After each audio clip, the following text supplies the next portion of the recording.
जय श्री राम, हर हर महादेव, जय माता दी। मित्रों, आज नवरात्रि के बारे में विस्तार से।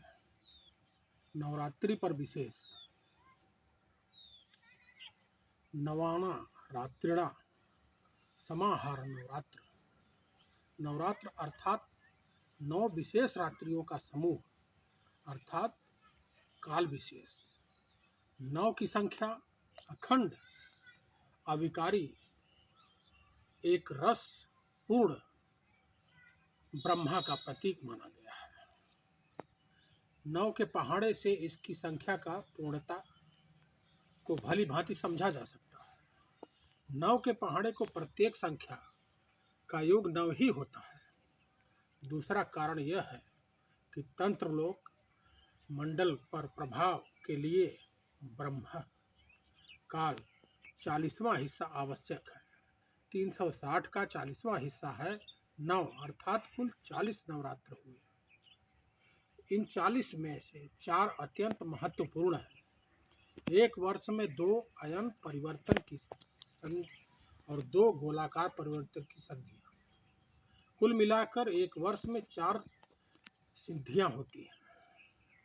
इसको ही नवरात्रि का पर्व के रूप में मनाया जाता है। पहला प्रातः काल गोल संधि अर्थात चैत्र नवरात्र। दूसरा मध्याह्न काल अयन संधि अर्थात आषाढ़ी नवरात्र। तीसरा सायंकाल गोधील संधि अर्थात अश्विनी नवरात्रि। चौथा मध्य रात्रि अयन संधि अर्थात पौषी नवरात्र। क्रमशः चित्रा, पूर्वाषाढ़, अश्विनी और पुण्य नक्षत्र पर आधारित चंद्रमासों में नवरात्रि का पर्व का विधान है। वैदिक ज्योतिष में नक्षत्रीय गुण धर्म के प्रतीक का प्रत्येक नक्षत्र का एक देवता कल्प किया हुआ है। इस कल्पना के गर्भ में भी विशेष महत्व समाया हुआ है जो कि विचार करने योग्य है। इन चारों में से भी चैत्र नवरात्रि और विशेष है। चैत्र है मधु, वैशाख है माधव, उदर बसंत उमंग और फाल्गुन बीतासु हृदय के 100 रसों से अल्पवित होने का समय।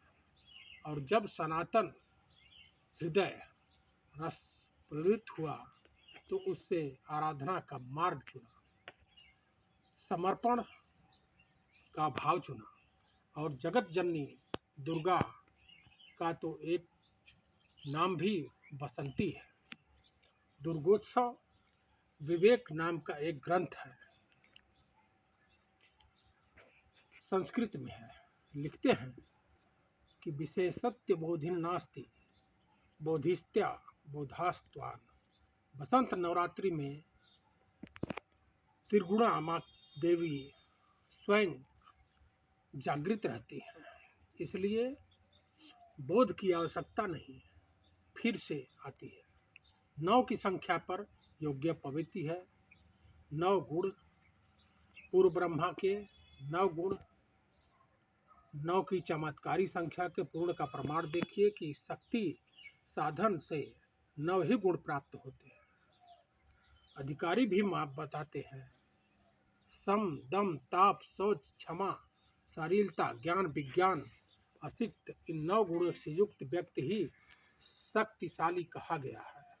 भगवान परशुराम ने इन 9 गुणों का पूर्ण समावेश होने से ही उन्हें पृथ्वी के समस्त राजाओं पर विजय प्राप्त की थी। रामचरितमानस में श्री रामचंद्र जी ने परशुराम जी के इन 9 गुणों की सराहना करते हुए कहा कि देव एक गुण धनुष हमारे, 9 गुण परम पुनीत तुम्हारे। स्वयं भगवान श्री राम जी ने कहा है कि परशुराम जी में 9 गुण है। कलश स्थापना का महत्व। कलश मध्य स्थान से गोलाकार और मुख छोटा होता है। कलश के मुख में विष्णु जी, कंठ में महेश जी, मूल में सृष्टि के रचयिता ब्रह्मा जी का स्थान माना गया है। कलश के मध्य स्थान में मातृशक्तियों का स्थान माना गया है। कलश को तीर्थों का प्रतीक मानकर पूजा जाता है।